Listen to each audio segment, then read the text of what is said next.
মাত্র গোস্বামী রয়েছে, সেটা আপনারা খুঁজে বের করতে পারেন। ভাগবত মহাপুরাণের বক্তা হলেন সেই সুখদেব গোস্বামী, আর শ্রোতাদের রাজা পরীক্ষিত। আমরা কলিযুগে মাত্র 14 শাস্ত্রের মধ্যে একটা গোস্বামী পেয়েছি। তুমি কোথাকার গোস্বামী, আর গোস্বামী শব্দের অর্থ কি এটা একটু বুঝিয়ে দিবে। আর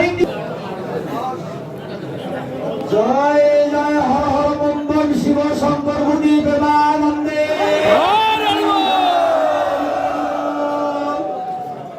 যাই হোক, অর্থকার সভার সভাপতি মহোদয়, উপস্থিত ভক্তমন্ডলী, সুধী সজ্জন, শ্রেণীভেদে আমার আন্তরিক শুভেচ্ছা জ্ঞাপন করে আমি সর্বসভার মধ্যে আমার আলোচনা সমাপ্ত রেখে পরবর্তীতে আবারও আসার জন্য আপনাদের কাছে অভিপ্রায় জ্ঞাপন করছি। ধন্যবাদ।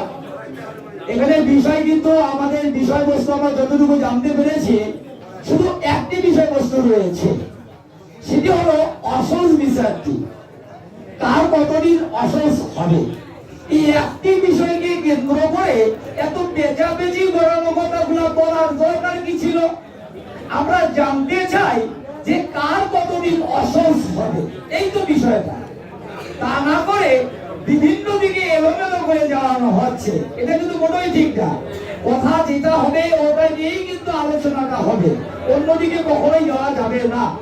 যেটা আমাদের মনুস্মৃতিতে ভগবান মনু বলেছেন, অধ্যায় সংখ্যা 5, শ্লোক সংখ্যা 83, পৃষ্ঠা হলো 188, লিখে নেন খাতা কলম দিয়ে।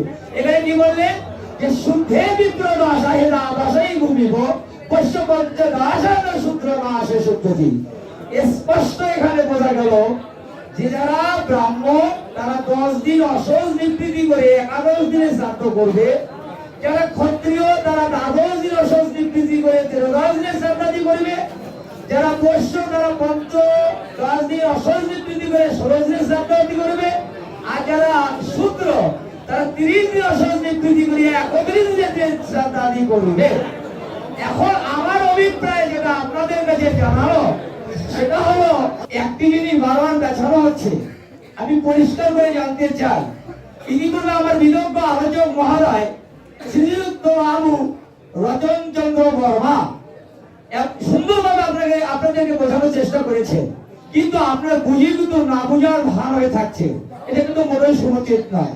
এখানে স্পষ্ট কথা, সুন্দর কথা, কোনো পেছানো কথা নয়। 4 বর্ণের অসহজ কি একই রূপ হবে? আপনারা পরিষ্কার করে দেবেন, হ্যাঁ 4 বর্ণের অসহজ একই রূপ। এটা কোন শাস্ত্রে কত অধ্যায় কত পৃষ্ঠা কত নম্বর শ্লোকে আছে সেটা দেখাতে হবে। আর অথর্বর মতো কথাবার্তা বললে হবে না। চাণক্য মহাশয় কৃষ্ণ আবৃত্তি না করলে আমি আশ্বস্ত হচ্ছি না। তাই তিনি বলেছেন, নীলকৃষ্ণের পুত্র যদি পায় রাজ্যভার, সুমণ্ডিত হয় যদি মুরুক্ষের কুমার, নির্ধর্ম পাইলে দান করে অহংকার, তীর্ণ সমজ্ঞান করে সকল সংসার। অর্থটা একটু বলেই দেই, মানে যাদের হত দরিদ্র বংশ থেকে হঠাৎ যদি এক রাতে ধনী হয়ে যায় তার ব্যবহার আদি, আর মূর্খর বংশ থেকে যদি তৈবির একটা পণ্ডিত কোন রকম বেড়ায় তার ব্যবহার। কথা কি বোঝাইতে পারতেছি? ঠিক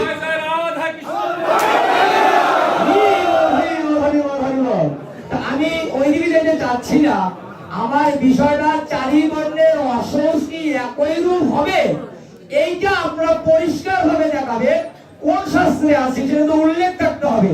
বারবার একটা কথা বলছেন যে আপনারা 10 দিন যে দেখাচ্ছেন 11 দিন শ্রাদ্ধ, এটা কিন্তু উল্লেখ নেই যেটা ব্রাহ্মণ না ক্ষত্রিয় না বৈশ্য না শূদ্র। আপনাদের স্পষ্ট করে দেখাইতে হবে যে ক্ষত্রিয়ের শ্রাদ্ধ কিন্তু 10 দিন অসহজ নিবৃত্তি করিয়া 11 দিন হয়েছে, এবং সেটা কোন ক্ষত্রিয় সেটা দেখাইতে হবে। আপনি এই জগমান খাবার কথা দেখাবেন আর অমূল্যর কথা দেখাবেন সেটা না, শাস্ত্রে দেখাবেন যেটা ইতিপূর্বে আমার বিদগ্ধ আলোচক মহোদয় শ্রীযুক্ত বাবু রতন চন্দ্র বর্মা দেখাইছিলেন মহাভারতের। সেটা হলো আপনার হলো এগুলো শুনে কাছে বলে আপনার হলো মহাভারতের আশ্রম বার্ষিক পর্ব থেকে দেখাইছিলেন কার ধৃতরাষ্ট্রের শ্রাদ্ধ কিন্তু 13 দিন হয়েছিল, স্পষ্ট জাতক ক্ষত্রিয়। এরপরে আবার ওই মহাভারতের আদি পর্বে সেখানেও কিন্তু আচ্ছা পাণ্ডু ও মাতৃ শ্রাদ্ধ কিন্তু 13 দিন হয়েছিল, কে করেছিলেন? বিশ্বদেব করেছিলেন। আপনাদেরকে এইভাবে দেখাই দেবে শাস্ত্রের সংজ্ঞা দিয়ে এবং শাস্ত্রোক্তভাবে দেখাইতে হবে। ওই জগমান খাপা করেছে আর অমূল্য করেছে আর নাইলেও করেছে, এগুলা দিয়ে বুঝ দিলে আমরা সেটা মানবো না। হ্যাঁ, আপনার কথা মানবো, জগমানের কথা যদি জগমানের কথা কোনো শাস্ত্রে থাকে যে 11 দিনে করেছে তাহলে মানবো, শাস্ত্রে না থাকলে সে কখনই গ্রহণযোগ্য হবে দণ্ড দয়াকারের না। ইতিপূর্বে আমার বিদগ্ধ আলোচক মহোদয় শ্রীযুক্ত বাবু কি বলেন সুভাষ গোস্বামী, আমার পরম সৌভাগ্য হয়েছে 4 বেদ 14 শাস্ত্র সহ বেদান্ত পুরাণ শ্রেণী ন্যায় ও মীমাংসা 14 শাস্ত্রে আমি কলিযুগে মাত্র একটি গোস্বামী পেয়েছি। আজকে এখানে এসে আরো একটা গোস্বামী দেখা পেলাম। আপনি যে গোস্বামী, আপনার কাছে প্রশ্ন রেখে গেলাম গোস্বামী শব্দের অর্থটা কি, পরবর্তীতে পূরণ করে আপনি একটু বোঝাবেন।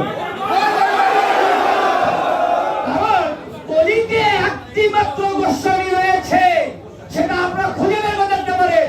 ভাগবত মহাপুরাণের বক্তা হলেন সেই সুখদেব গোস্বামী আর শ্রোতালেন রাজা পরীক্ষিত। আমরা কলিযুগে মাত্র 14 শাস্ত্রের মধ্যে একটা গোস্বামী পেয়েছি। তুমি কোথাকার গোস্বামী আর গোস্বামী শব্দের অর্থ কি এটা একটু বুঝিয়ে দিবে। আরেকটি কথা বলতে চাই, তুমি ইতিপূর্বে কিন্তু এই যে আপনার হলো এই যে পরাহৌরাম থেকে একটি একনিষ্ঠ কথাটা বারবার পেঁচিয়ে দিচ্ছ। আচ্ছা, তোমার যদি জানা না থাকে তাহলে তুমি যদি কারো কাছে জানতে চাও কেন তোমার আপত্তি হবে বলো তো? তুমি কেন মূর্খের মতো কথা বললে যে একনিষ্ঠ শব্দের অর্থ হলো সপিণ্ডি করো? তুমি দেখাইতে পারবে? তুমি দেখাইতে পারবে? একনিষ্ঠ শব্দের অর্থ একাধিক শব্দ। যারা এখানে ভক্ত শ্রোতা ভক্ত মণ্ডলী এসেছেন ওনাদের সিদ্ধান্তকে আমাদেরকে মাথায় নিতে হবে। দ্বিতীয়ত কথা, যস্য নাস্তি স্বয়ং অপ্রজ্ঞা তস্য শাস্ত্র করতি কিম লোচনব্য বিনস্য দর্প কিংকরস্যতি। এর অর্থ হচ্ছে যে অন্ধজনাকে যদি আপনি আয়না বামে দেখান, ডাইনে দেখান, সাইডে দেখান, অন্ধজনার কোনো মঙ্গল হয় না। কথা অনেক উঠি আসতে পারে। আমি অনুরোধ জানাবো, আমরা এ পর্যন্ত যে যে রেফারেন্স গুলো দিছি সেই রেফারেন্স গুলো আপনাদের সম্মিলিতভাবে বিচারক মহোদয়কে আমি আবারও জানাচ্ছি। সেটি কি? প্রথম কথা হলো অসহজ 4 বর্ণের আলাদা আলাদা রয়েছে। কয়টা প্রমাণ দিছি? 1টা 2টা 3টা 4টা 19টা 17টা না না 40টা প্রমাণ দিয়েছি। বর্ণভেদে অসহজ হবে, অসহজের পরে শ্রাদ্ধ হবে। কোথায় কোথায় আছে? মহাভারত আশ্বিনবাসী পর্ব। এই যে ধর্মে কর্মে যার মন স্থির তার নাম যুধিষ্ঠির। যুধিষ্ঠির পাণ্ডব ধৃতরাষ্ট্রের এই সমস্ত শ্রাদ্ধ আদি করেছে। এবং আমরা এখান থেকে 2টা এবং গরুর পুরাণের উত্তর খণ্ডে এখনো খুলে দেখেন 42 পৃষ্ঠার ওইদিকে রয়েছে 13-10 দিনের শ্রাদ্ধ। আমি এই একই রেফারেন্স 2-3 বার দিয়েছি। আর আলোচনা 40টা অসহজ আলাদা আলাদা বলেছি। তার মানে 4 বর্ণের অসহজ যদি আলাদা হয় 4 বর্ণের শ্রাদ্ধ আলাদা হবে। এ দিনের আলোর মতো পরিষ্কার। আপনারা ধৈর্য ধরে থাকবেন। 1 ঘন্টা নয়, শুক্রবার নয়, 365 দিন এখানে অতিবাহিত হলে রেজাল্ট হবে। রেজাল্ট হবে। 4 বর্ণের অসহজ 1 দিন হবে, 10 দিন হবে, 9 দিন হবে, 16 দিন হবে। একটা সহজ যদি আমরা প্রথম থেকে জানতে পারতাম মাথা হেড করে এখান থেকে চলে যাব। আর বলবো একই কথা বারবার পেছানো হচ্ছে। আমরা অনেক অসহজ নিয়ে আলোচনা করেছি। আমি প্রথমেই বলেছিলাম বিচারক মহোদয় মন ক্ষুণ্ণ করলো। আমি আবারও সবিনয় অনুরোধ করতেছি, আপনারা মন ক্ষুণ্ণ করলেন। আমি 40টা প্রমাণ অসহজের দেই, আমার বিরোধী দল যদি 15টা অসহজের প্রমাণ না দেয়, 20টা না দেয়, 3টাও না দেয়, কার কার আলাদা আলাদা, সেই বিষয়ে কি করি বা আলোচনা হতে পারে। আমি অনুরোধ রাখতেছি এ বলে ধৈর্য ধারণ করার জন্য উভয় পক্ষের বক্তা, বিচারক, সভাপতি, শ্রোতা সকলের কাছে অনুরোধ রেখে আলোচনা শেষ করছি। জয় জয় রাধা কৃষ্ণ থেকে আনন্দ। আসলে আমরা অনুষ্ঠান আয়োজন করেছি, আমরা আপনাদেরকে আহ্বান করেছি।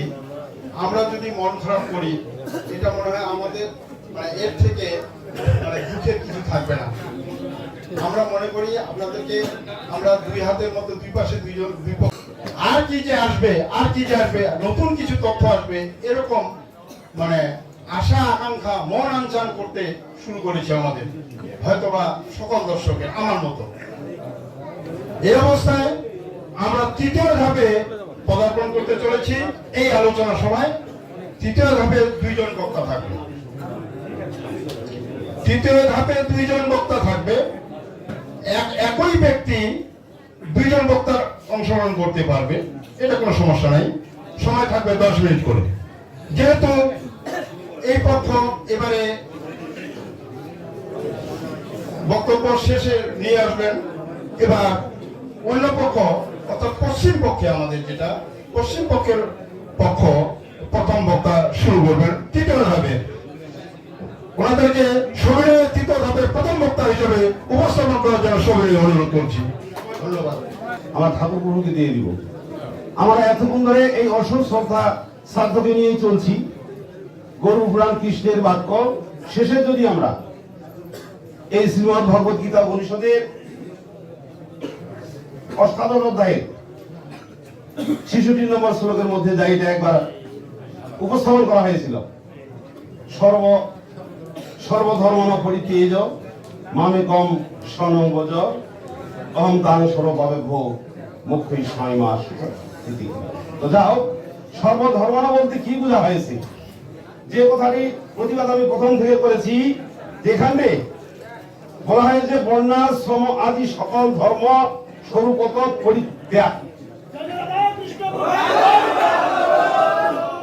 আবার বলি, বর্ণাশ্রম আদি সকল ধর্ম স্বরূপত পরিত্যাগ করিয়া একমাত্র আমার শরণ গ্রহণ কর, আমি তোমাকে সকল প্রকার পাপ হইতে মুক্ত করিব, তুমি সব করিব।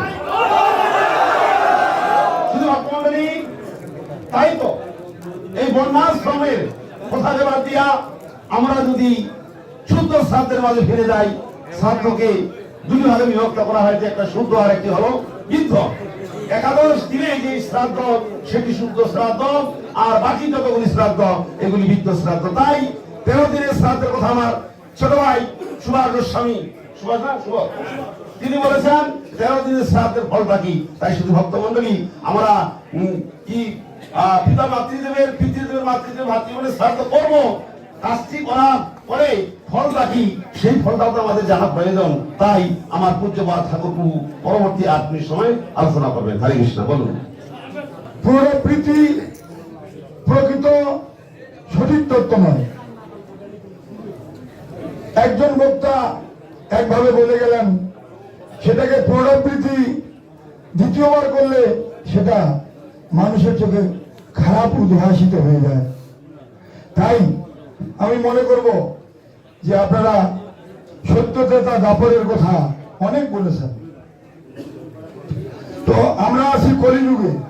কলিযুগের কথা কিন্তু আমাদের কি আদর্শ, আমাদের গৌরাঙ্গ মহাপ্রভু বলে গেলেন, এই তত্ত্ব নিয়ে আমরা আদৌ যাচ্ছি না। তিনি এত সুন্দর কথা বলে গেলেন। উনি বললেন যে একজন অন্ধ মানুষকে আয়না দিলে তার কোনো লাভ হয় না। তা আমি বলবো যে আমাদের নয়নানন্দ দাস কি বলেছে, চারিবেদ সরদর্শন করে যদি অধ্যয়ন, সে যদি গৌরাঙ্গ নাহি ভজে, বৃথা তার অধ্যয়ন লোচন বিহীনগণ, অন্ধে দর্পণে কিবা কাজে। আপনারা গৌরাঙ্গ ভজন করুন। গৌরাঙ্গ মহাপ্রভু বলেছে, হরে কৃষ্ণ কৃষ্ণ কৃষ্ণ হরে হরে, হরে রাম রাম রাম হরে হরে। প্রভু কহে কহিলাম এই মহামন্ত্র, ইহা জপকিয়া সবে করিয়া নির্বন্ধ, ইহা হইতে সর্বসিদ্ধ হইবে সবার, সর্বক্ষণ বলইতে বিধি নাহিয়া। আর আপনারা একজন মানুষ মরে গেলে ওর শ্রাদ্ধ নিয়ে বারবার পুনরাবৃত্তি। শ্রীমন্ত সাহেব আপনার কোনো একজন ব্যক্তিকে কি করে ধর্মপথে আনয়ন করতে হয়, এই কর্মটা কতটা করেছেন এটা আপনারা বলুন। তাই শুধু ভক্তগণ, আমি আরেকটি শ্লোক আপনাদের কাছে আলোকপাত করার চেষ্টা করছি। নাহম বিপ্র নচ নরপতির না বিবস্বন শূদ্র নাহম বর্ণী নচ গৃহ পতির্ণ বনস্থ জ্যোতির্বা কিন্তু পদ্ম নিখিল পরম নন্দ পূর্ণামৃত গোপীরভূত পদ কমল দাসানু দাস। এই আলোকে আমরা উপলব্ধি করতে পারি যে আমরা কেউ কোন বিপ্রও নই, আমি ক্ষত্রিয় নই, আমি বৈশ্য নই, আমি শূদ্র নই, আমি ব্রহ্মচারী নই, আমি গারস্থ নই, আমি বানপ্রস্থ নই, আমি সন্ন্যাসী নই, আমি গোপী পদ কমল দাসানু দাস। এটাই আমাদের শাস্ত্র। এখন দাসের কর্তব্য হলো প্রভুর সেবা করা। আপনারা সকলেই জানেন দাসের কর্তব্য প্রভুর সেবা করা। তাই আমাদের কর্তব্য হলো ভক্ত জীবন যাপন করলে ভক্তদের বর্ণ এই ত্রিগুণের অতীত হওয়ার কথা শ্রীমদ ভগবত গীতায় বারবার করে ভগবান অর্জুনকে বলেছেন, হে অর্জুন তুমি ত্রিগুণের অতীত হও। শতরজতম তিনটা গুণে যদি আমরা পরিচালিত হই, শতগুণ হলো স্বর্ণের শৃঙ্খল, আর রজগুণ হলো রূপার শৃঙ্খল, আর তমগুণ হলো লোহার শৃঙ্খল। তিনটাই শৃঙ্খলিত আমরা। তাই অর্জুনকে বারবার বলেছে, হে অর্জুন তুমি ত্রিগুণের অতীত হও। ত্রিগুণের অতীত যখনই ভক্তগণ হয়ে যায় তখন আর বর্ণ বিভেদ তাদের কাছে থাকে না। আমাদের প্রভু অনেক করে ব্যাখ্যা দিয়েছে যে আপনাদের বর্ণের প্রকৃত কর্ম নেই, আর বর্ণ নিয়ে আপনারা টানাটানি করছেন। সম্মানিত বক্তা, আপনার সময় ফুরিয়ে গেছে, দয়া করে আপনি একটু হরে কৃষ্ণ। যাক, অনেক কিছু যদিও বলা